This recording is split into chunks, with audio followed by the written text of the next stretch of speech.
do we get the advantage back? Let's see what they come up with. I think pressure is always the first way to go. You love pressure. I love it. We'll see if they dial it up this drive.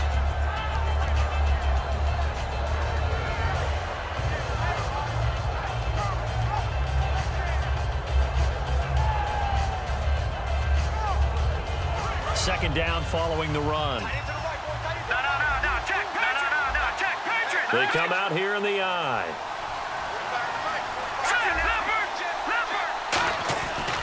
On second down, they'll run with Gordon. And not much. Maybe a yard down to the 23. Hall of Famer Howie Long with the tackle. Tough day, tough sledding right there, and it's been that way the entire game. Not a whole lot of room to ramble for him. Yeah, you're right. It's been that way all afternoon. Didn't get a whole lot better there.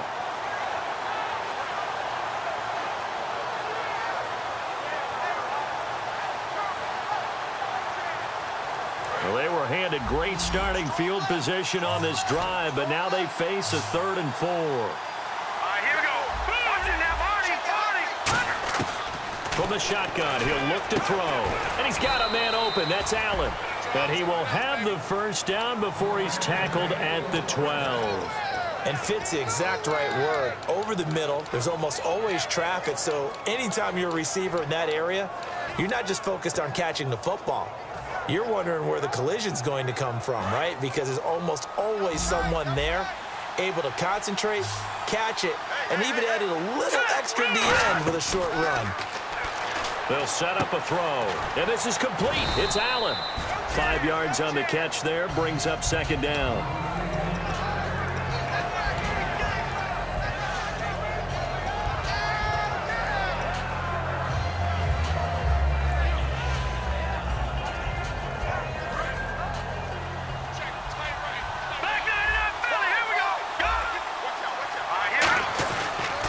Now a 10th carry for Melvin Gordon.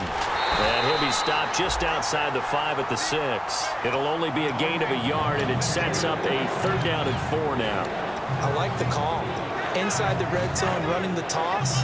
Why? They want to get to the edges. They want to see if guys who don't normally make a lot of tackles are willing to actually do that. That usually means the guys at the cornerback position. He dropped it.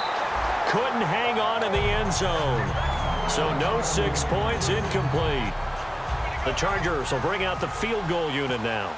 From the right hash, and this one just a chippy. And Aguayo able to knock it through. And they take the lead here now at 10-7.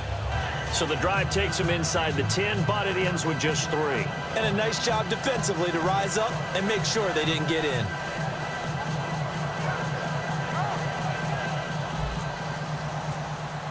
Roberto Aguayo following the made field goal, set now to kick this one away.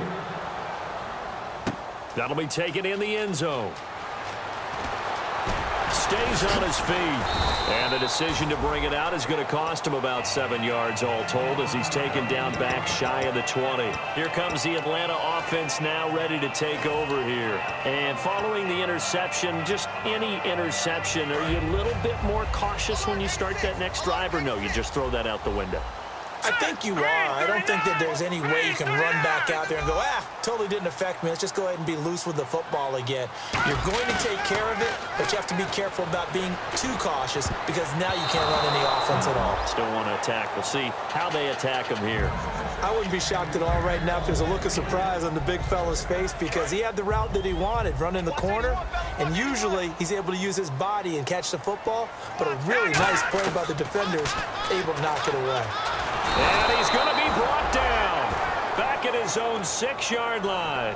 Denzel Perryman in there to make the sack. He buries him for a loss of 10. And the O-line will have to do a better job protecting here on 3rd down after that sack. Now a shotgun snap as they'll look to throw. And he's going to go down. He backed up into the end zone, and this is going to wind up a safety. So make it back-to-back sacks, and the second one cost him a couple of points. And the easy thing is to put this all on the offensive line, but maybe they need to start changing their game planning and their calls. Quicker passes, running plays, especially when you're this deep in your own territory. 2 minutes remain here in the first half. We're back to Atlanta. right after this timeout.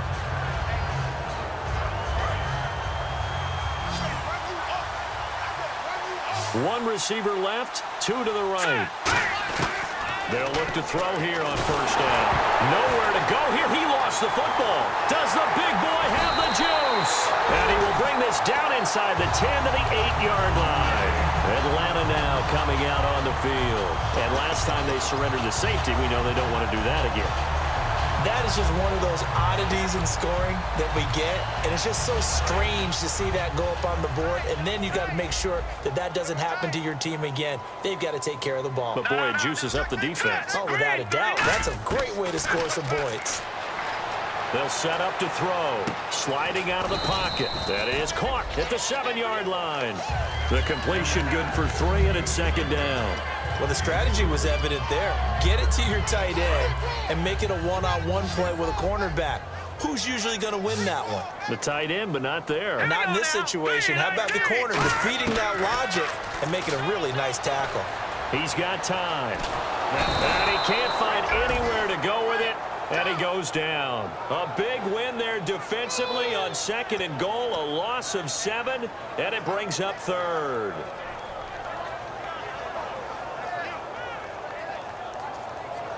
Following the sack, they go from the 13 on 3rd and goal. They'll come out in the pistol. Blue 90! Blue 90! Where you at? Where you at? Where you at? Who's that? Who's that? Is that yours? Who's that? They'll look to throw on 3rd and goal. And this is caught for a Falcon touchdown. Their dangerous wide receiver, his 4th touchdown on the year. And the Falcons have retaken the lead. And while that touchdown does not give them an insurmountable lead, it's still a lead, and that always feels good to a team. They'd love to take that into the lockers, but a little time left on that clock, so some work to do. I like that. I like how you're guarding against a letdown there. Marty looking forward. Coaching them up from right up here in the booth.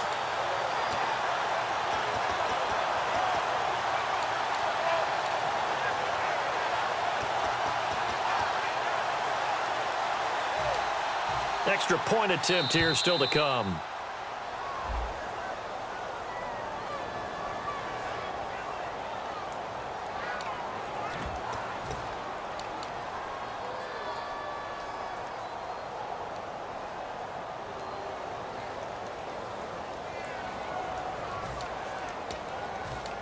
They'll try it again now after the 5-yard walk-off. And the lead is now 2.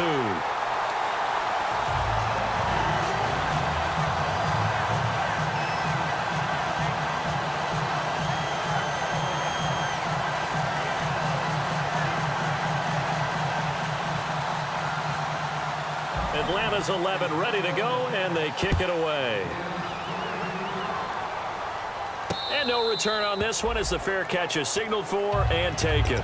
Here comes the Chargers offense now back out onto the field. And what do you think goes on here in this situation? If you got the football, you're trailing, you're back in your own territory with just a little time. Do you try something? You're thinking about jump-starting your team, right? You just mentioned it. They're down. They're trying to get back into the game. But you got to figure if something goes wrong, you may have put yourself in a spot where you may not be able to come back in the second half. Managing risk, this is a big decision here. And that one results in 35 yards. They're going to hurry back to the line now. They're going to look to throw. And the tip there altered the ball flight, and it falls incomplete. It'll be second down. Well, we're not playing 3 yards in a cloud of dust football anymore. I kind of get why those old school coaches sometimes didn't want to throw the football.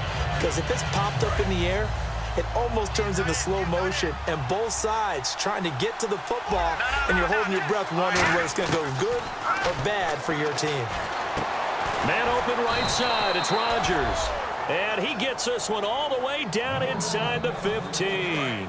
Now hold everything here. We're going to get a timeout by the offense. It's just their first, so they'll have 2 remaining here before we get to halftime. Over the middle. It's incomplete. He was looking for his tight end, Hunter Henry, and it's second down. All defenders get tired of hearing about their lack of hands and why they're playing defense instead of offense. But in this situation, it was the hands that made the play. Batting the ball away on an attempted touchdown pass. Excellent job. Way to knock it down. On play action, they'll throw. He's going to hit his man out of the backfield, complete. And he's able to work it here to the 8-yard line. Now whistles come in. We're going to get a timeout here by the offense. So that means they're down to 1 remaining here as we head toward halftime.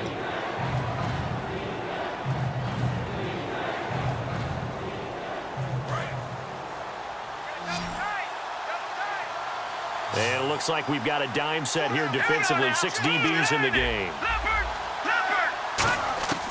They'll stick with the passing game as he looks to throw. Oh, it's a touchdown if he holds on. Instead, it's 4th down. After all the preparation, all the practice, a play like that will absolutely break your heart. They had everything they wanted, just unable to complete it. In the end zone, a big-time drop. And Aguayo's kick is good. And with that, they'll take a 1-point lead here in the second.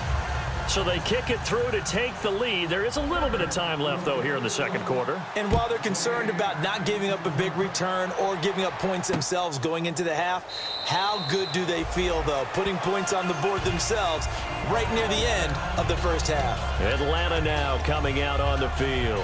And from this spot in the field with the clock where it's at, you think we're just going to see a knee and that's it? And I think in this situation, that's the proper play.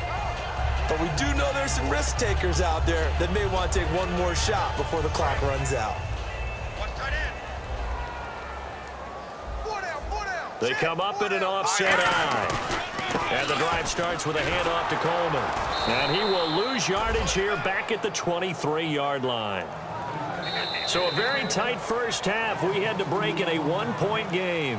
As we'll send you down to Orlando, where Larry Ridley has our EA Sports halftime report. Larry?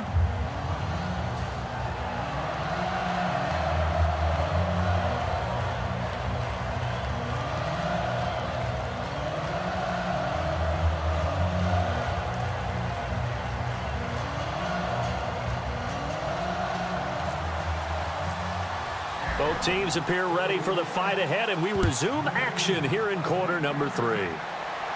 And a fair catch signaled for and taken successfully. Out comes the Chargers as they'll go on offense now to start this third quarter. They have the lead. Now they'll be looking to extend that lead. And this is where I enjoy talking about one of my favorite subjects, tendency breakers, or counters as I also like to call them. You've done things in a certain way in the first half, and they've had the ability to see what you've done. They're going to make their adjustments. So guess what? You adjust yourself and try and stay ahead of the pace because you are looking for some... Into a double team, and it's intercepted. A great read, and it's picked off. And to the 43. So down inside the 45 to the 43-yard line. That's where they'll take over. Here comes the Falcons offense. It's their first possession of the second half now.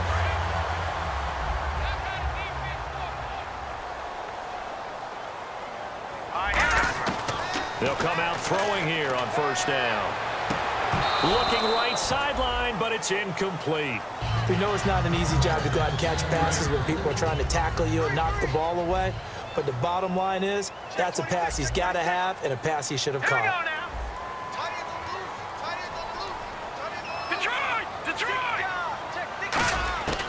And 2nd and 10, he'll look to throw again. It's grabbed over the middle by White. Give him 10 yards on the pickup, and they'll be faced with a 3rd and inches. Well, clearly one of his advantages as a passer is his height. Sit back in the pocket, fired over the middle. That makes things tougher defensively, doesn't it? It really does, because your goal is to move the quarterback off his initial spot when he gets his drop back completed.